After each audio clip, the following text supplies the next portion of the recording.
안녕하세요. 앞으로 4회 동안 자녀와의 소통 이대로 괜찮은가라는 주제로 함께 이야기 나눠보고자 합니다. 오늘은 특별히 제1강 이번 생의 부모는 처음이라는 주제로 생각해 보도록 하겠습니다. 아이가 태어나서 항상 이제 가정에서 부모와 함께 지내다가 처음으로 이제 유치원에 가는 그런 상황이라고 한번 가정을 해봅시다. 이제 아이가 대부분의 아이들은 보통 부모님하고 잘 떨어지기도 하는데 처음 떨어지는 경험은 아이들에게도 큰 충격이지요. 그래서 아이들이 떨어지기 힘들어하고 그래서 울기도 하고 부모에게 매달리기도 하고 하는데 그럴 때 보통 유아교육기관에서 이제 선생님들이 오셔서 아이에게 새로운 어떤 신기한 놀잇감이라든지 교구를 제공해주고 아이가 잠깐 거기에 이제 집중을 하고 흥미를 느껴서 놀이를 하고 있을 때 살짝 부모님에게 어떤 신호를 주고 이제 가시라고 해서 부모님은 아이와 어떠한 뭐 안녕이라는 인사도 없이 그냥 살짝 사라지는 이런 경우들이 상당히 많습니다.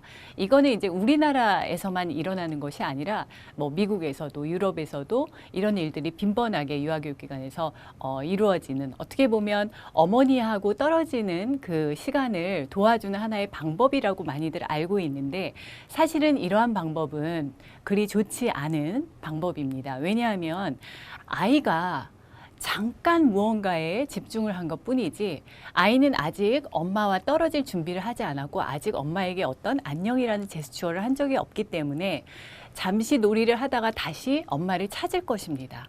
근데 이제 그때 주변에 엄마가 없다라는 것을 알게 되고 아이는 이제 더 놀라고 당황하고 당혹스러움에 이제 울겠죠. 그러면서 울며 먹으며 울며 자며 뭐 울며 놀며 이제 하루를 지나겠죠. 그러면 이제 엄마가 오후에 데리러 올 것입니다. 그때 아이는 어떤 것을 느끼냐 하면 앞으로도 언제 우리 엄마가 나에게 아무 얘기도 없이 사라질지도 모른다라는 두려움이 생기기 때문에 안전한 공간인 집에 가서 놀이를 할 때조차도 아마 엄마 치맛자락을 놓지 못할 것입니다. 그래서 아이가 놀이에 온전히 집중할 수 없게 되는 것이지요. 그렇기 때문에 우리가 지금까지 늘 통상적으로 해왔던 어떤 부모 양육 방식 아니면 아이와의 상호작용 방식들이 어쩌면 아이의 입장에서 생각해 보았을 때 상당히 바람직하지 않은 방법들도 있는데 그런 것들을 우리가 잘 모르고 이렇게 지나가는 경우가 많다는 생각이 듭니다. 인간이 세상을 살아갈 때에는 상당히 많은 준비를 철저하게 하면서 살아갑니다. 우리가 대학 입시를 준비하기 위해서 12년 이상을 열심히 공부를 하죠. 또 취업을 준비하기 위해서는 자격증을 딴다거나 아니면은 외국에 연수를 다녀온다거나 등 자신의 어떤 스펙을 쌓아서 좋은 회사에 또 취직하려고 철저하게 준비를 합니다. 그런데 부모가 된다는 것은 어떻게 보면 인간의 인생에서 상당히 숭고한 일이고 어떤 한 명의 생명을 이 세상에 탄생시키고 그를 잘 양육시켜서 이 사회의 어떤 중요한 구성원으로서 리더로서 우리가 잘 발달시키고 성숙시키는 그런 중요한 책임을 갖고 있는데 우리는 결혼하고 어쩌다 보니까 등 떠밀려서 부모가 되고 그리고 나서는 부모의 역할을 어떻게 해야 될지 몰라서 그제야 강연을 듣는다거나 선배 부모님들에게 물어본다거나 동분서주하면서 책을 찾아본다거나 하면서 시행착오를 상당히 많이 겪게 되죠.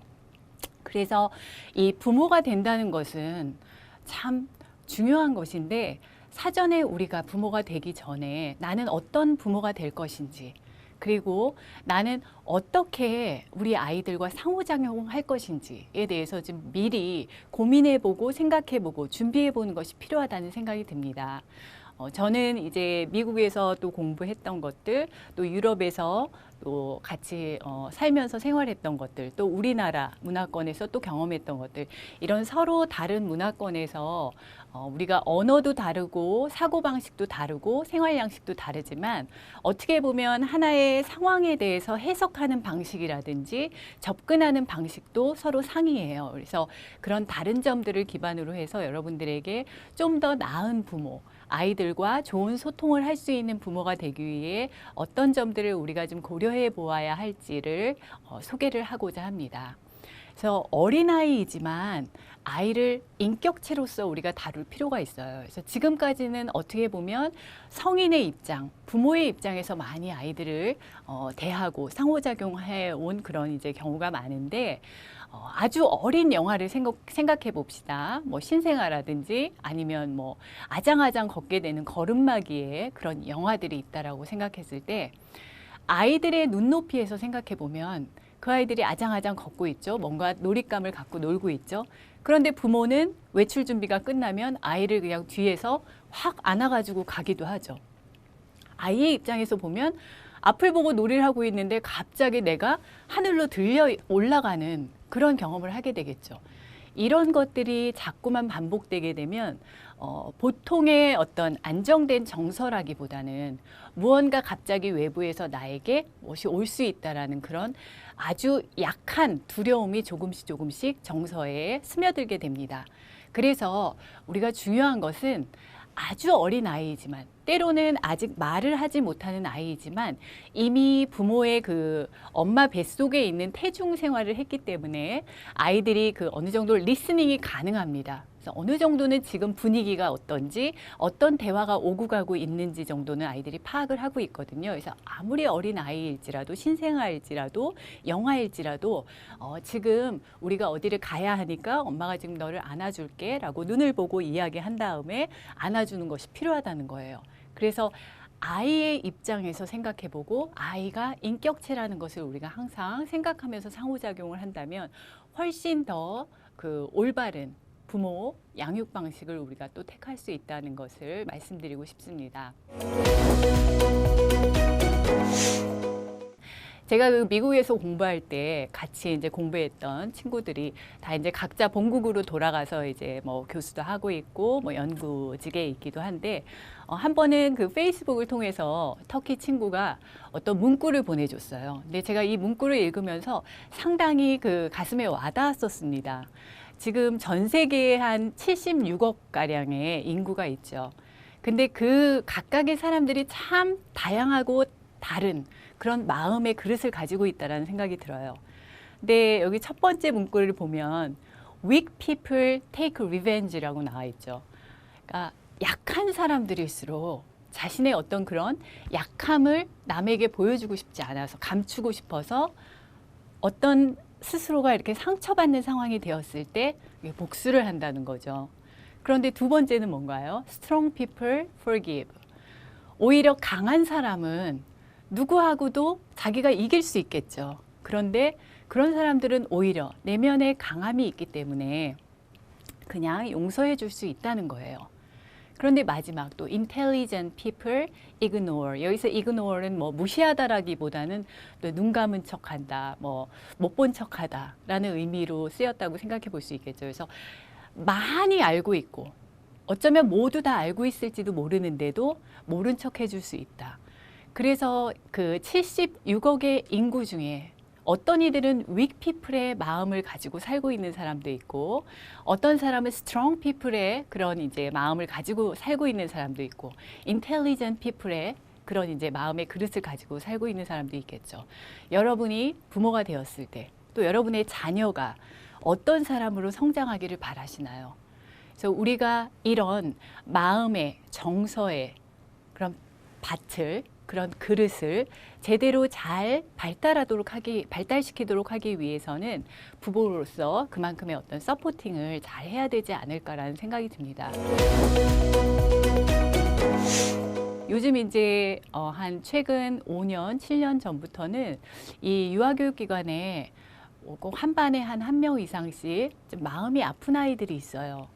네, 딱히 뭐 특수교육의 측면에서 봤을 때 어떤 장애를 가지고 있다라고 정의 내리기에는 아직은 그 경계선에 있는, 그래서 정상과 장애와의 그 발달 장애 경계에 있는 아이들이 꽤 많습니다. 그래서 아이들의 마음이 이렇게 아프다라는 것은 어린 시절 우리가 지금 충분하게 놀이를 못하고 있죠.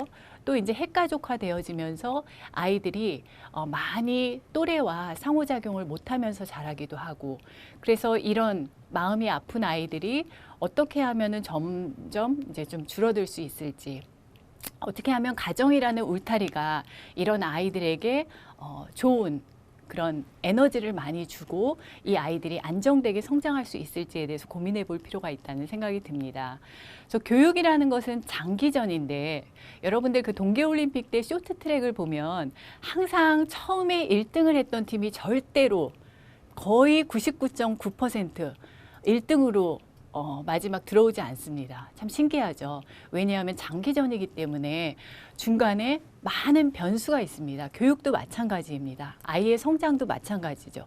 그래서 지금은 영유아기이지만 이 아이들이 영유아기에는 그래도 부모가 얘기하는 것에 어느 정도 부모에 의해서 통제도 가능하고 좀 컨트롤 될 수 있습니다. 조절되어질 수 있는데 이 아이가 초등학교 저학년, 초등학교 고학년에 가면 또 많이 달라져요. 뭐 신체적인 발달도 있지만 정서적인 그리고 어떤 그 인지적인 발달들이 다 이루어지면서 아이가 상당히 달라집니다. 그래서 초등학교 선생님들이 어떤 한 A라는 아이의 1학년 때 담임 선생님과 6학년 때 담임 선생님이 같이 이야기를 하다 보면 1학년 때 얘가 이랬지라고 얘기하면 6학년 선생님이 깜짝 놀라신다고 해요.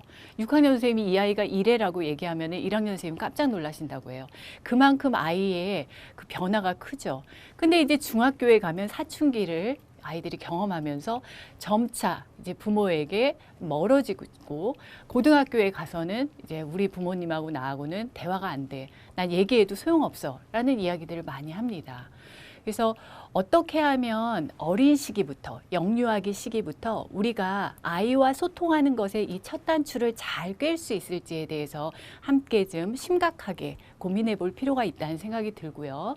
여기 잠깐 그 당근 그림이 있는데 지면 위에서 봤을 때는 잎이 많이 무성한 쪽이 훨씬 더 풍성한 당근으로 보이지만 당근 뿌리가 크게 있는 곳이 사실은 양질의 가치 있는 당근이라고 할 수 있죠. 그래서 우리가 아이들을 겉으로 얕게 보았을 때에는 그 아이들의 모습은 그냥 밝아 보이기도 하고 웃고 있고 놀이를 잘하고 있는 것 같고 부모님이 얘기하는 것을 말도 잘 듣는 것 같고 착한 아이인 것 같고 하지만 그 아이의 내면으로 들어갔을 때 정말 어떤 정서적인 그릇을 가지고 있는지에 대해서 우리가 늘 염두에 두면서 생각을 하고 아이와 상호작용할 필요가 있다는 생각을 해볼 수 있습니다. 자, 오늘은 아이들의 그 자존감이나 자기 효능감 또는 자신에 대한 어떤 유능감을 느끼도록 하는데 중요한 그런 부모와의 소통, 이것이 아이와의 어린 시절부터 그 관계를 형성해 가는 것이 좋은 부모의 첫 단추라는 것을 이야기해 보았는데요. 꼭 기억해 보시길 바랍니다. 네, 감사합니다.